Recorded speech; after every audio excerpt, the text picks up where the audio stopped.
Topic है levels of biological classification.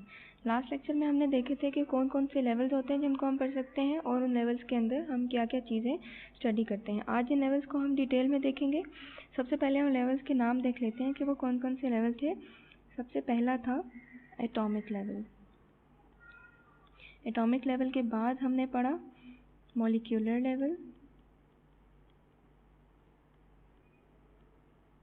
Molecular level के बाद हमने पढ़ा था ऑर्गन लेवल और organelles and cell level.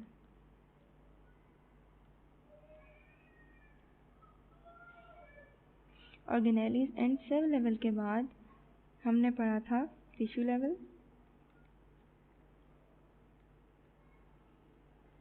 Tissue level के बाद हमने पढ़ा था organ level, organ and organ system level.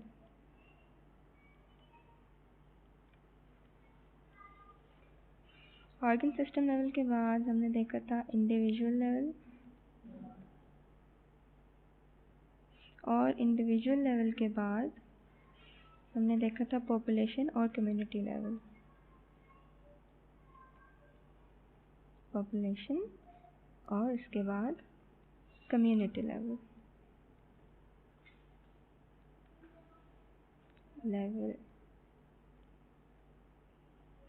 आज इन सारे लेवल्स को हम डिटेल में देखेंगे कि इन लेवल्स के अंदर हम बेसिकली पढ़ते क्या हैं। सबसे पहले तो आ जाता है एटॉमिक लेवल। एटॉमिक लेवल को हम डिटेल में देखेंगे। एटम्स क्या होते हैं, इसके अंदर हम क्या क्या पढ़ते हैं। एटॉमिक लेवल, जैसा कि आपने पहले भी अपनी पिछली क्लास में पढ़ा है, एटम का स्ट्रक्चर हम सब देखते आ रहे हैं। एटम किस तरह का होता है, सबसे पहले हम यहाँ पे एक एटम ड्रॉ कर लेते हैं ताकि हम उसको डिटेल में सही तरह से पढ़ सकें। ये इसके दरमियान में न्यूक्लियस है और एटम के इर्द गिर्द डिफरेंट इलेक्ट्रॉन्स जो होते हैं वो रिवॉल्व करते हैं।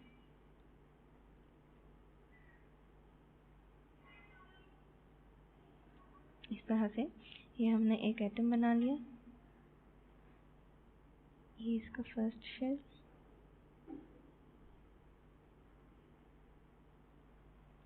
तो ये एक एटम हो गया। इसमें हमने क्या पढ़ा था कि इलेक्ट्रॉन्स जो होते हैं वो इसके बाहर रिवॉल्व कर रहे होते हैं। ये इसके शेल्स होते हैं और इसके दरमियान में जो है वो एक न्यूक्लियस होता है जिसके अंदर बेसिकली प्रोटॉन्स होते हैं और न्यूट्रॉन्स होते हैं। न्यूट्रॉन्स। तो ये एक एटम का हमने स्ट्रक्चर पढ़ा था। जितने भी लिविंग ऑर्गेनिजम्स हैं या जितने नॉन लिविंग ऑर्गेनिज्म हैं वो सब के सब एटम से मिलके बने हुए हैं। एटम को हम कहते हैं कि ये सिंपलेस्ट यूनिट होता है। सिंपलेस्ट यूनिट किसी भी ऑर्गेनिज्म का, किसी भी नॉन लिविंग या लिविंग चीज़ का। और एटम के अंदर हम इन सब चीज़ों को पढ़ते हैं। तो जब भी हम एटॉमिक लेवल पे किसी चीज़ को भी पढ़ रहे होते हैं तो हमने उसके अंदर उसके एटम्स को स्टडी करना होता है। उसके एटम के अंदर डिफरेंट सब एटॉमिक पार्टिकल्स में हम कहते हैं इलेक्ट्रॉन्स, प्रोटॉन्स, न्यूट्रॉन्स और इसके अलावा जितने भी एक एटम के अंदर पार्टिकल्स पाए जाते हैं उन सबको जब हम स्टडी करेंगे तो वो होता है एटॉमिक लेवल। नेक्स्ट जो हमारे पास लेवल है उसे हम कहते हैं मॉलिक्यूलर लेवल।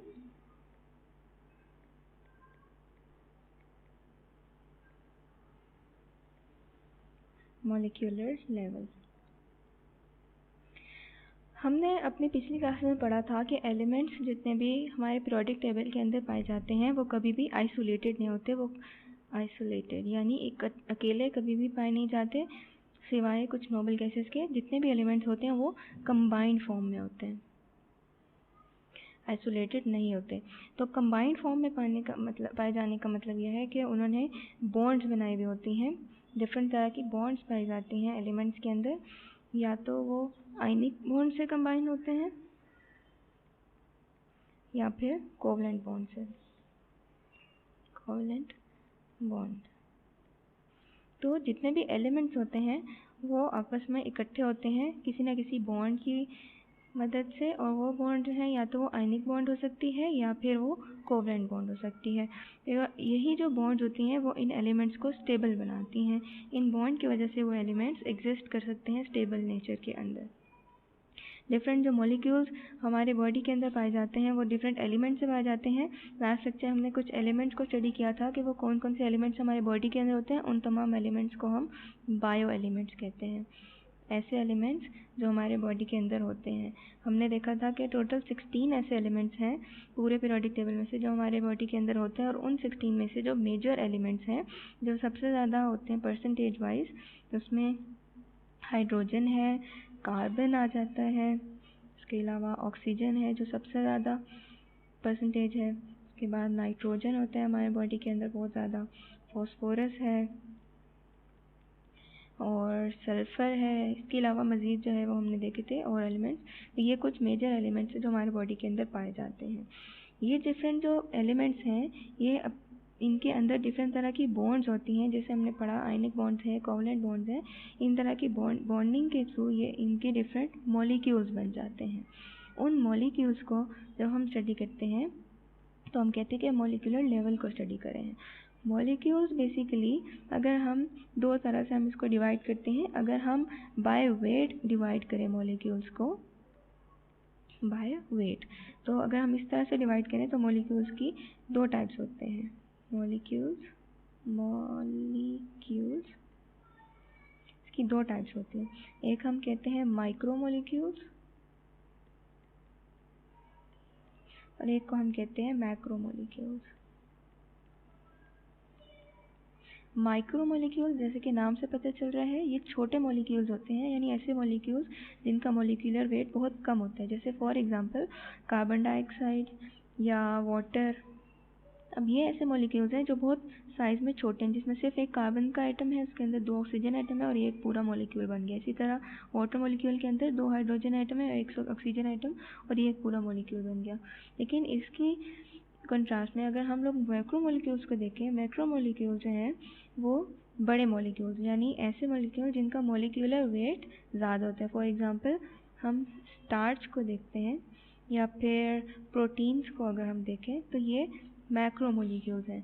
प्रोटीन्स के स्ट्रक्चर के अंदर या स्टार्च के स्ट्रक्चर के अंदर बड़ी बड़ी चेन्स होती हैं जिनके अंदर डिफरेंट एलिमेंट्स कंबाइन हुए होते हैं और इनका वेट निस्बतन माइक्रो मॉलिक्यूल्स के बहुत ज़्यादा होता है। तो इस तरह से हमने देख लिया कि हमने मॉलिक्यूल्स को क्लासीफाई कर लिया, दो टाइप्स में बढ़ लिया।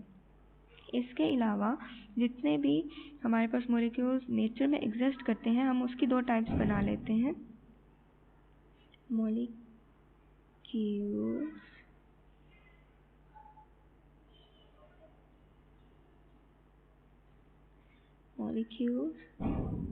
और इसकी दो टाइप्स हम बना लेते हैं। एक को हम कहते हैं ऑर्गेनिक और एक को हम कहते हैं इनऑर्गेनिक। ऑर्गेनिक मॉलिक्यूल्स हम उन मॉलिक्यूल्स को कहते हैं जिनका लिविंग सोर्स होता है और वो मॉलिक्यूल्स उनके अंदर कार्बन का प्रेजेंट होना ज़रूरी होता है। इनके अंदर कार्बन होता है और कार्बन के डेरिवेटिव्स यानी कि कार्बन के साथ हाइड्रोजन हो सकता है, इसके साथ नाइट्रोजन कंबाइन हो सकता है या मज़ीद और एलिमेंट्स इसके साथ कंबाइंड फॉर्म में हो सकते हैं। तो ऐसे एलिमेंट्स को, ऐसे मॉलिक्यूल्स को हम कहते हैं ये ऑर्गेनिक मॉलिक्यूल्स हैं। इनऑर्गेनिक मॉलिक्यूल्स वो मॉलिक्यूल जिनके अंदर कार्बन या कार्बन के डेरिवेटिव्स ना पाए जाते हों, उनको हम इनऑर्गेनिक कहते हैं। तो इस तरह से हमने मॉलिक्यूल्स को डिफरेंट कैटेगरीज में डिफाइन कर दिया कि ऐसे मॉलिक्यूल्स जो वेट के हिसाब से जब हम इसको क्लासीफाई करते हैं तो हम कहते हैं कि या तो माइक्रो मॉलिक्यूल्स होते हैं या मैक्रो मॉलिक्यूल्स होते हैं। और अगर हम इसको डिफरेंट टाइप्स में डिवाइड कर दें बायोलॉजिकल मॉलिक्यूल्स को तो हम कहते हैं या तो वो इनऑर्गेनिक होंगे या फिर वो ऑर्गेनिक होंगे। तो डिफरेंट हमारी बॉडी के अंदर मॉलिक्यूल जो पाए जाते हैं वो माइक्रो भी हो सकते हैं, वो मैक्रो भी हो सकते हैं। वो सैकड़ों की तादाद में हंड्रेड्स ऑफ मॉलिक्यूल्स हमारे बॉडी के अंदर पाए जाते हैं और वो डिफरेंट टाइप्स के होते हैं, उनकी डिफरेंट कम्प्लेक्सिटी होती है, डिफरेंट तरह के पाए जाते हैं। फॉर एग्जांपल में हम देख लेते हैं कि हमारी बॉडी के अंदर अगर हम लोग मैक्रो मॉलिक्यूल्स की एग्जांपल लें तो ग्लूकोज आ जाता है, अमाइनो एसिड्स आ जाते हैं, अमाइनो एसिड, फिर फैटी एसिड्स आ जाते हैं, ग्लिसरॉल आ जाता है, ग्लिसरॉल, इन सबको हम डिटेल में नेक्स्ट चैप्टर में स्टडी करेंगे कि इनका स्ट्रक्चर कैसा होता है या इनके अंदर क्या क्या एलिमेंट्स होते हैं।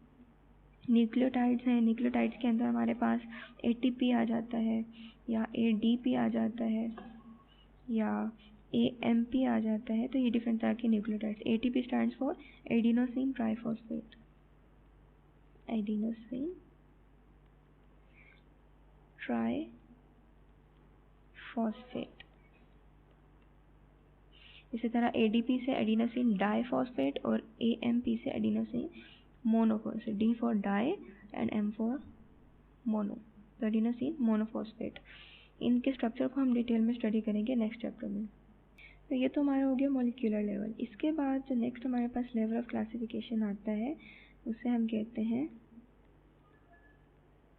Organelles and cell level. Organelle और सेल लेवल के अंदर हम लोग डिफरेंट ऑर्गेनेलीज और सेल को स्टडी करते हैं। सेल के अंदर पाए जाने वाले डिफरेंट कंपोनेंट्स और मॉलिक्यूल्स को स्टडी करते हैं। ऑर्गेनेली किसे कहते हैं? सबसे पहले तो हम ये देख लेते हैं कि ऑर्गेनेली होता क्या है। ऑर्गेनेली हम कहते हैं सेल के अंदर डिफरेंट जितने भी कंपोनेंट्स होते हैं वो सब ऑर्गेनेलीज होते हैं। यानी कि फॉर एग्जांपल अगर हम एक एनिमल सेल की बात करें तो कुछ ऐसी शेप होती है एनिमल सेल की। एनिमल सेल की बाउंड्री, आउटर वॉल, इसके अंदर हमारे पास होता है न्यूक्लियस। न्यूक्लियस की अपनी शेप होती है और इसके अलावा इसके अंदर डिफरेंट वैक्यूल्स होते हैं, एक से ज़्यादा वैक्यूल्स भी हो सकते हैं। और एक एनिमल सेल के अंदर डिफरेंट अदर कंपोनेंट्स होते हैं, जैसे फॉर एग्जांपल हम कहते हैं माइटोकॉन्ड्रिया है इसके अंदर, फॉर एग्जांपल ये माइटोकॉन्ड्रिया हो गए। और इसके अलावा हम कहते हैं एनिमल सेल के अंदर गोल्जी बॉडीज़ है, गोल्जी बॉडीज़, ये एक एनिमल सेल बन गया। और इसके अलावा हम कहते हैं कि ये जो एनिमल सेल होता है ये फिल्ड होता है साइटोप्लाज्म से। तो ये हमने एक एनिमल सेल को ड्रॉ कर लिया।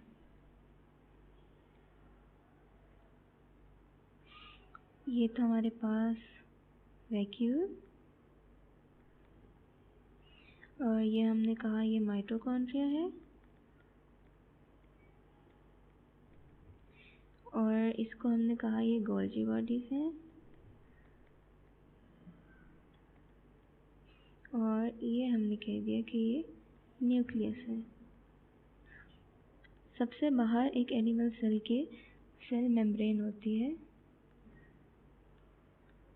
सेल मेम्ब्रेन, और ये न्यूक्लियस था। और न्यूक्लियस के बाहर एक मेम्ब्रेन होती है जिसे हम कहते हैं न्यूक्लियर मेम्ब्रेन, न्यूक्लियर मेम्ब्रेन। तो वो सब कुछ जो कि एक सेल मेम्ब्रेन और एक न्यूक्लियर मेम्ब्रेन के अंदर पाया जाता है, वो सारी चीज़ें उन सबको हम कहते हैं कि वो ऑर्गेनेलीज हैं। यानी इस केस में हमारे पास vacuole, mitochondria, nucleus, Golgi bodies, इसके अलावा भी सेल के अंदर डिफरेंट चीज़ें पाई जाती हैं, उन सबको हम कहते हैं कि ये सेल की ऑर्गेनेलीज हैं। अब हमारे पास जो इंडिविजुअल होते हैं, ऑर्गेनिजम्स होते हैं, वो डिफरेंट टाइप्स के हो सकते हैं और उनके अंदर सेल और ऑर्गेनेलीज डिफरेंट तरह की होती हैं। जैसे फॉर एग्जांपल हम बैक्टीरिया की बात करते हैं। बैक्टीरिया जो है वो सिंगल सेल्ड ऑर्गेनिज्म है, यानी कि उसके अंदर उसका जो पूरी बॉडी है वो सिर्फ एक ही सेल से मिलकर बनी हुई है। लेकिन हमारे पास डिफरेंट एनिमल जो आ जाते हैं, कम्प्लेक्स एनिमल्स और प्लांट्स, जैसे एनिमल्स के एग्जांपल हम लेते हैं तो उनके अंदर millions and trillions of cells होते हैं, यानी अरबों और खरबों में जो है वो सेल्स एक ऑर्गेनिज्म के अंदर पाए जाते हैं। एक सेल के अंदर जो हम ऑर्गेनेलीज की बात करते हैं, जैसे फॉर एग्जांपल कि हमने एक एनिमल सेल बनाया था, एनिमल सेल, और इस एनिमल सेल के अंदर हमने डिफरेंट ऑर्गेनेलीज को देखा है। हर ऑर्गेनेली का अपना अपना काम है। जैसे फॉर एग्जांपल वैक्यूल है तो वैक्यूल का ये काम है कि उसमें वाटर का सेल के अंदर जितना भी पानी है उसका बैलेंस रखना है। इसी तरह माइटोकॉन्ड्रिया, इसके अलावा फूड वैक्यूल हो तो फूड वैक्यूल का काम है कि सेल के अंदर जितनी फूड है उस सबको कंट्रोल करना है। इसी तरह माइटोकॉन्ड्रिया का काम ये होता है कि ड्यूरिंग सेलुलर रेस्पिरेशन, जब भी सेल के अंदर रेस्पिरेशन हो रही है तो माइटोकॉन्ड्रिया जो है उसमें हेल्पफुल होता है। उसके बाद न्यूक्लियस का क्या काम है, न्यूक्लियस जो है वो सेल की डिवीजन में हेल्पफुल होता है। न्यूक्लियस जो है वो सेंटर ऑफ सेल और पूरे सेल की एक्टिविटीज़ को कंट्रोल कर रहा है। गोल्जी बॉडीज़ हैं तो गोल्जी बॉडीज़ का ये काम है कि जब भी सेल के अंदर कोई चीज़ आती है, सेल से बाहर कोई चीज़ आती है तो वो गोल्जी बॉडीज़ के थ्रू होते हैं। तो हर सेल की ऑर्गेनेली का अपना अपना फंक्शन है। इसी तरह इसको हम कहते हैं division of labour. Division of labour. Labour मतलब काम, डिवीजन ऑफ लेबर यानी सेल के अंदर ऑर्गेनेलिज ने अपने सारे काम बांटे हुए हैं और ये सब काम मिलजुल के सब मिल के कर लेते हैं। इसको कहते हैं डिवीजन ऑफ लेबर। सेल्स के अगर हम टाइप्स को स्टडी करें तो सेल्स की बेसिकली अगर हमारे पास सेल्स हैं तो इनकी दो टाइप्स होती हैं। एक को हम कहते हैं प्रोकैरियोटिक सेल और एक को हम कहते हैं यूकैरियोटिक सेल। प्रोकैरियोटिक सेल में क्या होता है, प्रोकैरियोटिक सेल को हम ऑलरेडी पढ़ भी चुके हैं। ऐसे सेल जिसके अंदर कोई भी मेम्ब्रेन बाउंडेड ऑर्गेनेली नहीं होती, यानी कोई भी ऐसी ऑर्गेनेली नहीं है जिसके ऊपर मेम्ब्रेन हो, हम कहते हैं नो मेम्ब्रेन बाउंडेड ऑर्गेनेली। और जो यूकैरियोटिक सेल है ये कॉम्प्लेक्स होते हैं एंड दे है और इनके अंदर मेम्ब्रेन बाउंडेड ऑर्गेनेलीज होती है। मेम्ब्रेन बाउंडेड ऑर्गेनेली यानी इनके अंदर जो ऑर्गेनेलीज होते हैं उनके ऊपर मेम्ब्रेन्स होती हैं। जैसे फॉर एग्जांपल अगर हम इस अपने ऊपर वाले एनिमल सेल की बात करें जो हमने ऑलरेडी स्टडी किया है, तो इसके अंदर हमारे पास न्यूक्लियस है तो न्यूक्लियस के बाहर भी एक मेम्ब्रेन होती है। इसी तरह हमारे पास जो वैक्यूल्स हैं, वैक्यूल के बाहर भी मेम्ब्रेन्स होती हैं। जितनी भी ऑर्गेनेलीज हैं इनके बाहर मेम्ब्रेन्स होती हैं। लेकिन जो प्रोकैरियोटिक सेल होता है उसके अंदर मेम्ब्रेन बाउंडेड ऑर्गेनेली नहीं होती। उसकी शेप कुछ इस तरह से होती है, जैसे फॉर एग्जांपल हम बैक्टीरिया की शेप बना लेते हैं। इनके बाहर सेल मेम्ब्रेन तो है, ये सेल मेम्ब्रेन, लेकिन इसके अंदर कोई भी ऐसी ऑर्गेनेली नहीं है जो मेम्ब्रेन बाउंडेड है। इसका जो न्यूक्लियस होता है उसके बाहर भी कोई मेम्ब्रेन नहीं है, तो इसलिए न्यूक्लियस के अंदर जो डीएनए है वो ऐसे ही साइटोप्लाज्म के अंदर फ्लोट करता रहता है। इसी तरह इनके अंदर कोई मज़ीद इतने कम्प्लेक्स बॉडीज़ हो जितनी ऑर्गेनेलीज पाई नहीं जाती। अपनी मूवमेंट के लिए इनके अंदर दो स्ट्रैंड होते हैं, जिसको हम कहते हैं फ्लैजिला। फ्लैजिला के थ्रू ये मूव करता है सेल। ये बहुत ही सिंपल सेल होता है, जैसे बैक्टीरिया का जो सेल है वो इसकी एक एग्जांपल है। यूकैरियोटिक सेल जैसे हमने अपना ऊपर पढ़ा एनिमल सेल, इसी तरह जो प्लांट सेल होते हैं ये यूकैरियोटिक सेल हैं और ये कम्प्लेक्स सेल्स होते हैं जिनके अंदर सब मेम्ब्रेन बाउंडेड ऑर्गेनेलीज हैं और सब डिवीजन ऑफ लेबर है। सब ऑर्गेनेलीज का अपना अपना काम है। ये तो हो गया ऑर्गेन लेवल। इसके बाद नेक्स्ट जो लेवल ऑफ ऑर्गेनाइजेशन है हमारे पास उसे हम कहते हैं टिश्यू लेवल।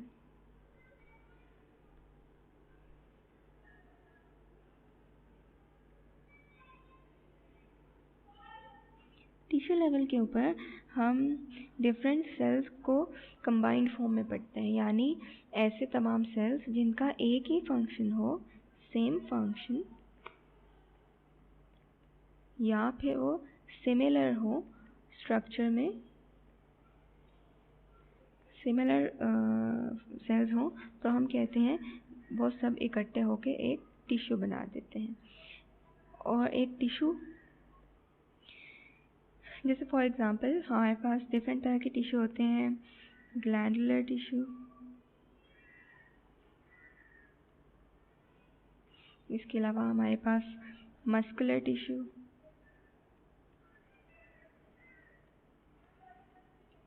या जाइलम टिश्यू, या फ्लोएम टिश्यू।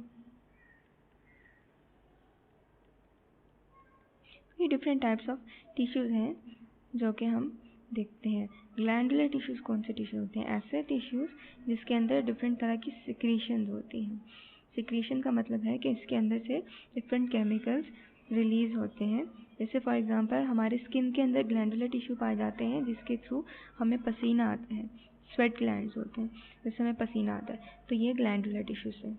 उसके बाद जो है मस्कुलर टिश्यू, मस्कुलर टिश्यूज़ के काम ये है कि इन्होंने कॉन्ट्रैक्ट और रिलैक्स करना होता है और इसके थ्रू हम अपनी पूरे बॉडी के मूवमेंट कर सकते हैं, कॉन्ट्रैक्शन एंड रिलैक्सेशन, ये इनका फंक्शन है। इसके बाद जो है जाइलम टिश्यू, जाइलम और फ्लोएम जो है वो प्लांट्स के अंदर पाए जाते हैं। जाइलम टिश्यू का काम ये है कि इन्होंने ट्रांसपोर्ट करना है वाटर को, ट्रांसपोर्टेशन ऑफ वाटर। प्लांट के बॉडी के अंदर पानी को ट्रांसपोर्ट करना होता है from roots to other parts of the plant की बाकी बॉडी के अंदर, तो ये जाइलम टिश्यू के थ्रू होता है।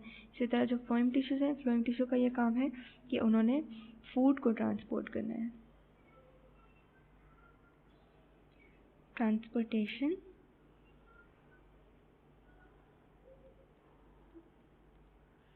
Of food. फूड जो है वो प्लांट्स की डिफरेंट तरह की हो सकती है, शुगर्स हो सकती हैं, उसके अंदर प्रोटीन्स वगैरह हो सकती हैं, तो ये जो फूड ट्रांसपोर्ट होती है प्लांट के अंदर वो फ्लोएम के थ्रू होती है। तो ये तो था टिश्यू लेवल। थोड़ा सा हम समराइज़ कर लेते हैं। आज के लेक्चर में बेसिकली हमने क्या क्या पढ़ा। सबसे पहले तो हमने डिफरेंट लेवल ऑफ क्लासिफिकेशन को देखा था कि वो कौन कौन से लेवल्स हैं जिनसे हम क्लासीफाई कर सकते हैं। सबसे पहला है एटॉमिक लेवल, उसके बाद molecular level, organelle and cell level, tissue level, organ level, individual, population and फिर कम्युनिटी लेवल। इन लेवल्स को फिर हम मज़ीद डिटेल में देखा था। सबसे पहले हमने एटॉमिक लेवल को देखा, हमने एटम के स्ट्रक्चर की बात की। उसके बाद हम मॉलिक्यूलर लेवल पे आ गए। मॉलिक्यूलर लेवल पे हमने डिफरेंट मॉलिक्यूल्स को स्टडी किया, मॉलिक्यूल्स के डिफरेंट टाइप्स को, माइक्रो मॉलिक्यूल्स, मैक्रो मॉलिक्यूल्स। और उसके बाद हमने देखा दो तरह के बायो मॉलिक्यूल्स जो हैं वो दो तरह के होते हैं, एक ऑर्गेनिक और एक इनऑर्गेनिक। फिर उसके बाद हमने स्टडी किया different organelle and cell level को। सेल लेवल के अंदर हमने एक एनिमल सेल को स्टडी किया, उसके अंदर डिफरेंट ऑर्गेनेलीज को स्टडी किया। उसके बाद हमने टिश्यू लेवल को देखा और टिश्यू लेवल के अंदर हमने डिफरेंट टिश्यूज़ की बात की और देखा कि डिफरेंट टिश्यूज़ की क्या फंक्शनैलिटी है। नेक्स्ट लेक्चर में हम मज़ीद जो बाकी लेवल्स हैं उनको डिटेल में स्टडी करेंगे।